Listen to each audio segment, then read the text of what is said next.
नमस्कार दोस्तों, आप सभी लोगों का हमारे ऑफिशियल यूट्यूब चैनल में स्वागत है। मैं हूं श्यामानंद और आइए आज से सीएट ईबीएस का क्लास नोट्स जो मेरा जो ऑफलाइन या पढ़ाए हुए हैं उसका पूरा विस्तार से रूप का आपको वीडियो की तरफ पर पूरा पढ़ा देते हैं। देखिए, ये क्लास नोट्स आपको सीटेट में और यूपीटेट दोनों में काम करेगा। और यदि कोई भी एग्जाम दे रहे हैं इसके बाद जो सुपर का एग्जाम होगा उसमें भी आपको ईबीएस का चैप्टर में है ईबीएस से और उसमें सोशल साइंस अगर कुछ आता है उसमें 10 नंबर का जो क्वेश्चन आता है सुपर टेट में, वहाँ भी आपको ये बहुत काम करेगा। और देखिए, आज से स्टार्ट करते हैं अपना क्लास ईबीएस का और एक सुपर टेट का क्लास चलेगा। देखिए, हर रोज आपको एक वीडियो मिलेगी ईबीएस का और एक वीडियो मिलेगी आपको सुपर टेट का, जिसमें आपको कुछ वीडियो हम ऐसे पहले यूट्यूब पर मतलब डाले भी होंगे सुपर टेट का, जिसमें शिक्षण कौशल और टीचिंग स्किल ये और क्या नाम है शैक्षिक प्रबंधन, ये कुछ टॉपिक आपको पढ़ाए होंगे और उसके बाद जो उसके वहाँ से आगे भी पढ़ाएंगे आपको। तो देखिए, आज से हर रोज आपको एक मिलेगा वीडियो ईबीएस का और एक मिलेगा आपको सुपर टेट का। तो आप लोग से रिक्वेस्ट है कि चैनल को सब्सक्राइब कर लें और जितना और जो उसके बगल में आता है बेल आइकन उसमें क्लिक करके ऑल क्लिक कर लें, क्योंकि जैसे वीडियो जाएगी आपके पास तुरंत नोटिफिकेशन में आ जाएगा। और देखिए, हर रोज जो वीडियो जाएगी उसको ध्यान से आप लोग पता चलें। देखिए, इस समय आगामी भी सीट को भी टाल दिया है और इसके बाद जो आपका एग्जाम होने वाला सुपर टेट, तो इन दोनों को लेकर हर रोज आपको एक एक वीडियो मिलती रहेगी। और देखिए, ईबीएस को पूरा एकदम शुरुआत करेंगे और एकदम अंत तक इसको पूरा पढ़ा देंगे। और वैसे सुपर टेट का भी पढ़ाएंगे। सुपर टेट भी शुरू होगा तो पूरा एकदम उसको लास्ट तक पूरा पढ़ा देंगे। इसमें कोई इस तरह का समस्या नहीं होगा कि नहीं कुछ क्लास छूट जाएगा। और देखिए, क्लास 1 से शुरू करेंगे और पूरा लास्ट तक चलेंगे। और आप लोग से रिक्वेस्ट है कि पूरा वीडियो को ध्यान से देते चलें। देखिए, क्लास और नोट जो मेरा पहला, देखिए इसमें टॉपिक तो नहीं लगाएंगे, बस क्लास के हिसाब से चलता रहेगा कि क्लास 1, क्लास 2, क्लास 3 ऐसे करके। तो देखिए, आज से शुरू करते हैं क्लास 1। और देखिए, क्लास 1 की यदि बात करते हैं तो देखिए सबसे पहले ईबीएस की बात करते हैं। देखिए, इन्वायरमेंटल स्टडी सबसे पहले तो इसके बारे में समझ जाइए। देखिए, यदि कोई बच्चा सीट का एग्जाम दे रहा है तो सबसे पहले तो उसको ये जानना जरूरी होता है कि ईबीएस होता क्या है। देखिए, ध्यान से समझिए, क्योंकि ईबीएस से संबंधित क्वेश्चन उठाकर इसमें तो सिंपल यही पूछेगा कि ईबीएस होता क्या है। देखिए, ईबीएस को कहते क्या है, इन्वायरमेंटल स्टडी। क्या बोलते हैं? Environmental study. एक बात और ध्यान दीजिएगा, द पर्यावरण क्या होता है? अध्ययन। अब इसकी बात करते हैं कि देखिए, यह शुरुआत किस क्लास से होता है, किस क्लास के बच्चों से इसकी शुरुआत होती है। तो याद रखिएगा, देखिए कक्षा 3 से प्रारंभ होता है। ये मेरा क्लास का नोट्स है जो पूरा विस्तार से एकदम पूरा आपको समझाए हुए हैं। देखिए, यदि बात करेंगे ईबीएस का, तो ईबीएस किस क्लास के बच्चों के लिए शुरू होता है? तो क्लास 3 से। अब आपसे क्वेश्चन ये पूछेगा कि क्या कक्षा 1 और 2 के बच्चे ईबीएस नहीं पढ़ते हैं? पढ़ते हैं, लेकिन वो किसमें शामिल होता है आपका? तो मैथ में।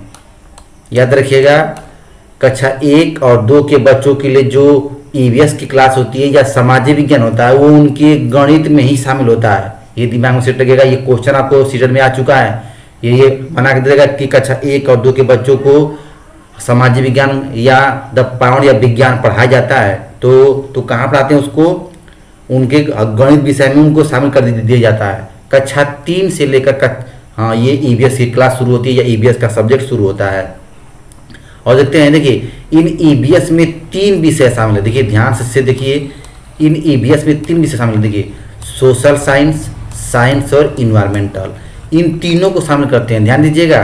ठीक है, सामाजिक विज्ञान भी शामिल है, विज्ञान भी शामिल है और पर्यावरण भी शामिल है। ये इन तीनों को शामिल करके क्या बोलते हैं?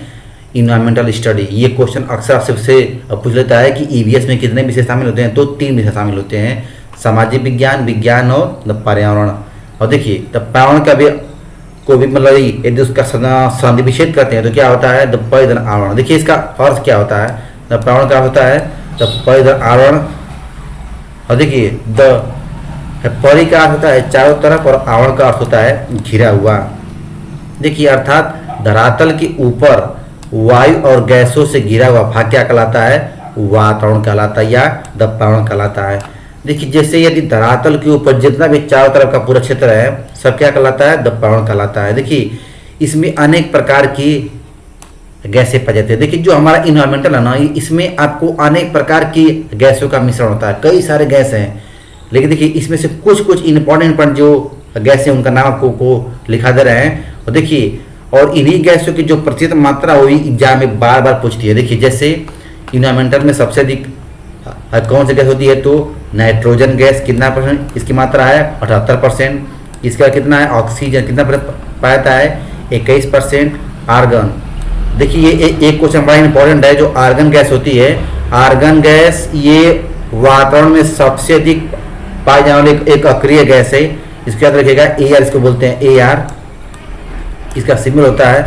और देखिए एक बात और याद रखिएगा कि आर्गन गैस एक अक्रिय गैस है जिसका प्रयोग कहाँ करते हैं, तो इसका प्रयोग विद्युत बल्बों में किया जाता है। ये वातावरण में सबसे अधिक पाई जाने वाली अक्रिय गैस है। अब देखते हैं द कार्बन डाइऑक्साइड 0.03%। ये भी क्वेश्चन आपसे अधिकांश तौर पर पूछ लेता है कि वातावरण में कार्बन डाइऑक्साइड गैस की मात्रा कितनी होती है, तो क्या बताएंगे, 0.03%। देखिए अब इसके बाद देखते हैं थोड़ा सा कि वातावरण में helium, carbon monoxide, methane, SO2 sulphur dioxide, NO2 nitrous oxide इत्यादि पाई जाती हैं, किंतु वातावरण में क्लोरीन, देखिए क्लोरीन गैस नहीं पाई जाती है। थोड़ा सा याद रखिएगा, जो क्लोरीन गैस होती है इसे क्या बोलते हैं, गला घोटने वाली गैस बोलते हैं। क्लोरीन गैस ये जहरीला गैस होती है जो क्या करती है, गला घोटती है। और देखिए यदि बात करेंगे CO का, तो कार्बन मोनोऑक्साइड, थोड़ा सा इसके बारे में जान लीजिए। देखिए कार्बन मोनोऑक्साइड वातावरण में तो आता है, लेकिन तुरंत किसमें, देखिए तुरंत क्या करता है ये, जिसे ना यहाँ CO लिख लीजिए, CO यह वातावरण से क्या लेता है, ऑक्सीजन तुरंत। किसमें कन्वर्ट होता है CO2 में। ये कार्बन डाइऑक्साइड में क्या होता है, तुरंत जो हो जाता है, इसलिए इसको बोलते हैं कि कार्बन मोनोऑक्साइड वातावरण में विद्यमान नहीं होता है। जैसे देखिए ये भी जितने भी हानिकारक पदार्थें होती हैं, जैसे टायरों को जलाने से, प्लास्टिक को जलाने से, चिमनियों से, गाड़ियों के धुओं से, उन सबसे कौन सी गैस निकलती है, कार्बन मोनोऑक्साइड।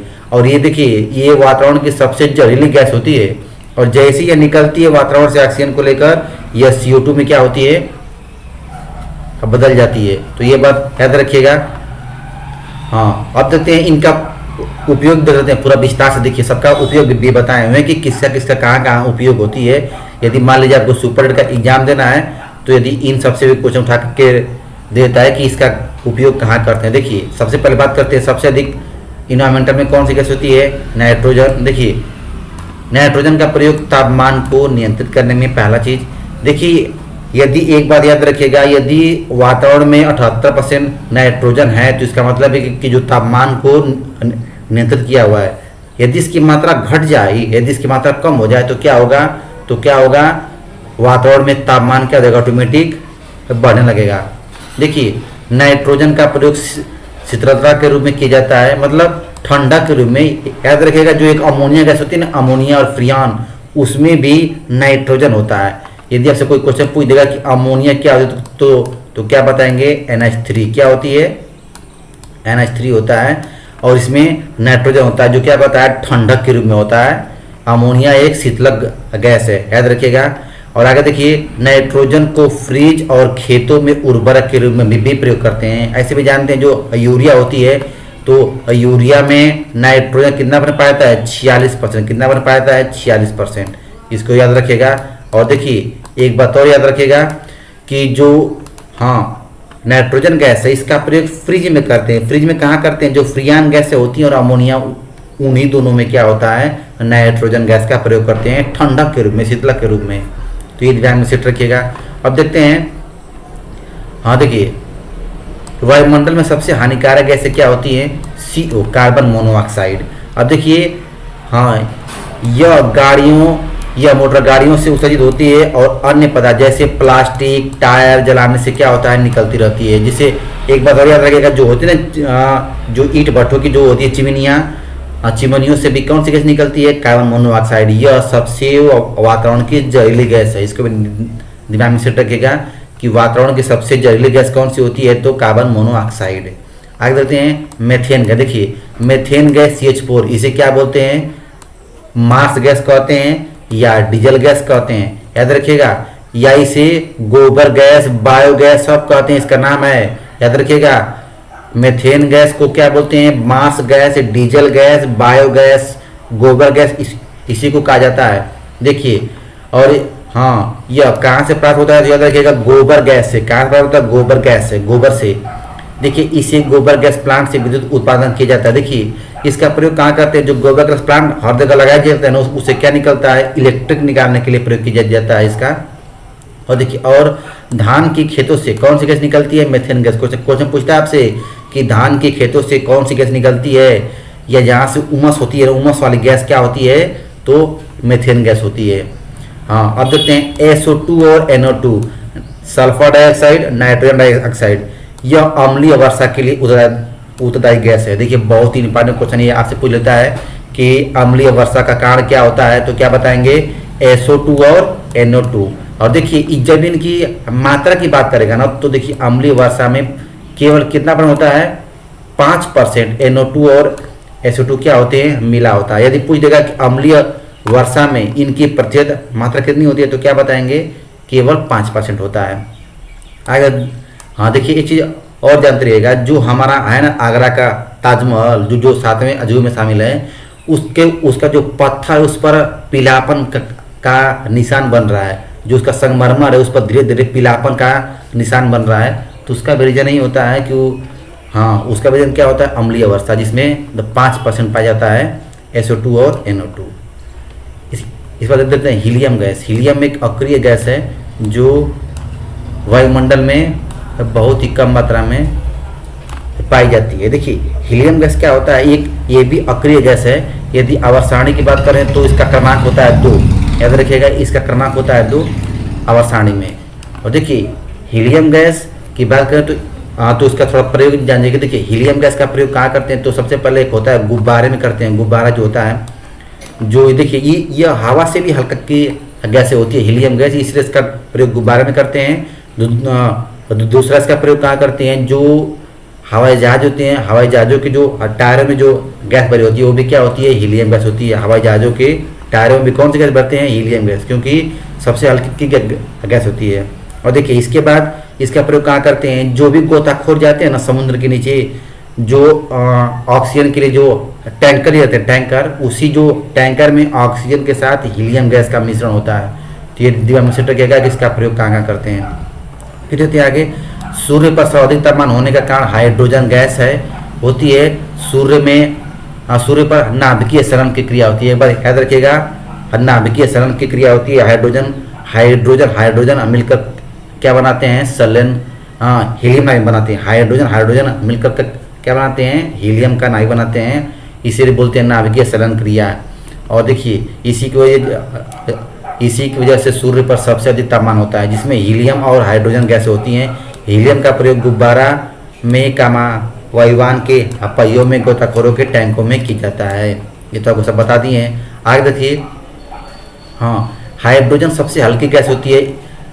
इसका सर्वाधिक सर्वोत्तम प्रकार ईंधन के रूप में माना जाता है। देखिए, सबसे कोई क्वेश्चन आपसे पूछ देगा कि सबसे सर्वोत्तम प्रकार का ईंधन क्या है, तो क्या बताएंगे? हाइड्रोजन। क्या होता है? हाइड्रोजन। ये बात ध्यान में सेट रखिएगा, सबसे सर्वोत्तम प्रकार का ईंधन किसे मानते हैं? हाइड्रोजन को कहा जाता है। देखिए, वायुमंडल में सबसे अधिक आर्गन गैसें पाई जाती है, जो एक अक्रिय गैसें होती हैं। इसका प्रयोग कहाँ करते हैं? विद्युत बल्ब में किया जाता है। और देखिए, जबकि अक्रिय गैस क्या होती है? नियान भी होती है, जिसका प्रयोग कहाँ करते हैं? विद्युत बल्ब में करते हैं, और चमकीले पदार्थ को बनाने में भी किया जाता है। ये तो आपका मोटा मोटी आपका इन्वायरमेंटल के बारे में हो गया, सारी गैसों के बारे में। अब देखते हैं पर्यावरण के घटक। देखिए, इसके 2 घटक होते हैं। देखिए, एक होता है प्राकृतिक घटक, एक होता है मानव निर्मित। देखिए, प्राकृतिक घटक को 2 भागों में बांटते हैं, जैविक और अजैविक।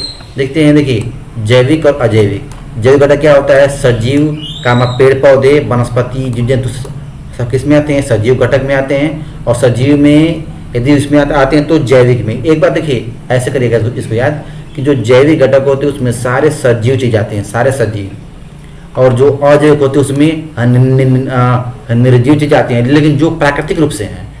देखिए, एक बात और सुनो ध्यान से, जो जैविक चीज होती हैं, जैविक, उसमें सभी चीज आती हैं सजीव, और जो अजैविक होते हैं उसमें निर्जीव आते हैं, लेकिन जो प्राकृतिक रूप से हैं उनको रखा जाता है। देखिए, अजैविक में निर्जीव वस्तुएं, पहाड़, पठार, झील, नदियाँ, मौसम, ये सब किस में आते हैं? अजैविक में। अब मानव निर्मित में जानते क्या होता है? मकान है, सड़क है, इमारत है, सब किस में आते हैं? मानव द्रव्य में आते हैं। अब आते हैं, देखिए द पर्यावरण का क्षेत्र आता है। पर्यावरण का क्षेत्र क्या है? अजैविक क्षेत्र। देखिए द पर्यावरण के मुख्यतः 4 क्षेत्र हैं। इसको 4 क्षेत्रों में बांटा जाता है। देखिए पहला क्या है? जलमंडल, दूसरा स्थलमंडल, तीसरा वायुमंडल, चौथा जैवमंडल। देखिए जलमंडल का अधिकांश भाग, देखिए 2/3 भाग क्या होता है? ये जलमंडल है। ऐसा कहा जाता है कि लगभग जलमंडल पृथ्वी पर कितना पानी पाया जाता है? याद रखिएगा 70%। कितना परसेंट होता है? लगभग 70% होता है। यदि इसको अप्रॉक्सीमेट मान के चलें तो वहीं 2/3 भाग या 75% होता है। लेकिन इस तरह से यदि आपसे पूछेगा कि कितना परसेंट भाग पर जल पाया जाता है तो क्या बताएंगे? 70% भाग पर। तो शेष जो स्थलमंडल होता है इसका कितना होता है? इसका भाग होता है 30%। ये दिमाग में सेट रखिएगा। 30% भाग पर क्या होता है? आपका स्थल होता है। वायुमंडल के बारे में जानते हैं, वायु गैसों का मिश्रण होता है। जलमंडल में क्या होता है? जल वायु जो सबसे क्या होता है? संकीर्ण क्षेत्र होता है जलमंडल का। अब देखिए इन सब के बारे में थोड़ा थोड़ा ध्यान से देख लेते हैं। देखिए जलमंडल पृथ्वी पर 2/3 भाग या लगभग मान के चलिए 70 से 75% क्षेत्र पर पाया जाता है। और देखिए यदि एग्जैक्ट आंकड़ा की बात करेगा तो बस ये याद रखिएगा कि 70% क्षेत्र क्या होता है? जलमंडल का होता है। और देखिए उस जल का 97.5% जल समुद्री जल महासागरों से प्राप्त होता है। बहुत ही इंपॉर्टेंट है, याद रखिएगा। पृथ्वी पर जल का 97.5% जल महासागर या समुद्र का जल होता है, जो खारा पानी होता है, जिसमें नमक की मात्रा मिली होती है। इस जल में 60% जल और 40% क्या होता है? नमक मिला होता है। और देखिए शेष जो 2.5% जल होता है वो क्या होता है? भूमिगत जल होता है, जिसे झील और तालाबों से प्राप्त होता है। देखिए भूमिगत जल का 1.25% या अप्रॉक्सीमेट मानेंगे तो 1% जल क्या होता है? पीने योग्य पानी होता है। देखिए ये सारा आपको एनसीईआरटी में आपको भी दिया हुआ है पूरा विस्तार से कि पूरे पृथ्वी पर जितना भी जल होता है उसका 97.5% जल क्या पाया जाता है? आपका ये खारा पानी होता है। और से जो 2.5% जल होता है इसमें से जो ये जल होता है ये तालाबों से, नदियों से और जो ज़मीन के अंदर होते हैं इन सब की मात्रा मिलाकर होती है 2.5%। और इसमें से केवल 1% जल क्या होता है? वो पीने योग्य पानी होता है। और देखिए एक बात और याद रखिएगा। देखिए ये जो एनसीईआरटी का पूरा लिखित प्रमाण है कि एक व्यक्ति सामान्यतः एक दिन में 150 लीटर पानी का प्रयोग करता है। ये एनसीईआरटी में दिया हुआ है, ये भी आप दिमाग में सेट रखिएगा कि एक व्यक्ति एक दिन में लगभग 150 लीटर पानी का प्रयोग करता है। अब देखते हैं विश्व में सबसे अधिक खारा पानी जॉर्डन के मृत सागर का है और भारत में सबसे अधिक खारा पानी राजस्थान के सांबर झील का है, जिसमें से NaCl की मात्रा लगभग 40 से 45% तक पाई जाती है। अब देखते हैं स्थलमंडल के बारे में थोड़ा सा देख लेते हैं कि देखिए स्थलमंडल पृथ्वी का लगभग 1/3 भाग या यदि इसको हम मानेंगे तो 29% या 30% तक एकदम मान चलिए। ये एकदम एग्जैक्ट आंकड़ा क्या होता है? आपको 29.8 होता है। देख लीजिए 29.8 होता है इसका एग्जैक्ट आंकड़ा क्या होता है? 29.8% होता है स्थलमंडल। और देखिए स्थलमंडल पर खनिज पदार्थ, पठार, चट्टान, पहाड़, जीवाश्म पाए जाते हैं। तो देखिए इसका थोड़ा सा डायग्राम देख लेते हैं। देखिए स्थलमंडल क्या होता है? तो देखिए पृथ्वी के का केंद्र 6371 से पृथ्वी की सतह को 3 भागों में बांटते हैं। भूपर्पटी, क्रस्ट, मेंटल और कोर। इसको 3 भागों में बांटते हैं। देखिए भूपर्पटी पर क्या पाया जाता है? सियाल। देखिए ऐसा का मतलब सिलिकॉन, इसका मतलब एल्युमिनियम। क्या पाया जाता है? सिलिकॉन और एल्युमिनियम। फिर जो इसका मध्य भाग होता है उसे क्या बोलते हैं? सीमा, मतलब सिलिकॉन और मैग्नीशियम। क्या पाया? सिलिकॉन और मैग्नीशियम होता है इसके मेंटल भाग में। और जो होता है कोर उसे क्या बोलते हैं? निकिल और फेरस। क्या बोलते हैं? निकिल और आयरन होता है, ये याद रखिएगा, इसे बोलते हैं निफे। तो देखिए इसको ऐसे करेगा याद, सियाल, सीमा और निफे, ऐसे करके करेंगे याद तो आपके दिमाग में हमेशा सेट रहेगा। और देखिए बस आपको बेसिक जानना है, ऐसा नहीं कि पूरा दिन से एकदम विस्तार से पूरा भूगोल पढ़ना ही, आपको बेसिक मतलब जानना है कि कहाँ का इसका मतलब क्या क्या इसकी मात्रा पाई जाती है। तो ये बात याद रखिएगा। सियाल होता है सिलिकॉन और एल्युमिनियम, सीमा होता है तो सिलिकॉन और मैग्नीशियम, निफे होता है निकिल और फेरस। ये फेरस या आयरन कर सकते हैं। तो ये आपका स्थलमंडल का ये कुछ पार्ट आपका समाप्त हो गया। और देखिए एक बात और ये याद रखिएगा, जो पृथ्वी का केंद्र होता है वो धरातल से 6371 किलोमीटर के अंदर पाया जाता है। तो ये आपका ईबीएस का ये जो लेसन फर्स्ट वो क्लास नोट्स का ये समाप्त हो गया। फिर इसके बाद आगे चलेंगे तो आएगा द इन्वायरमेंटल में कुछ सेक्शन आएंगे इंपॉर्टेंट, तो उसको देखेंगे ये क्लास 2 में। और देखिए साथ साथ में मेरा एक सुपरटेड का भी क्लास चलेगा, उसको उसमें भी आपको जहाँ से पहले पढ़ाए थे उसके बाद आगे उसको भी कंटिन्यू करते हुए ले चलेंगे। तो आप लोग से रिक्वेस्ट है कि चैनल को सब्सक्राइब जरूर कर लें। थैंक्स।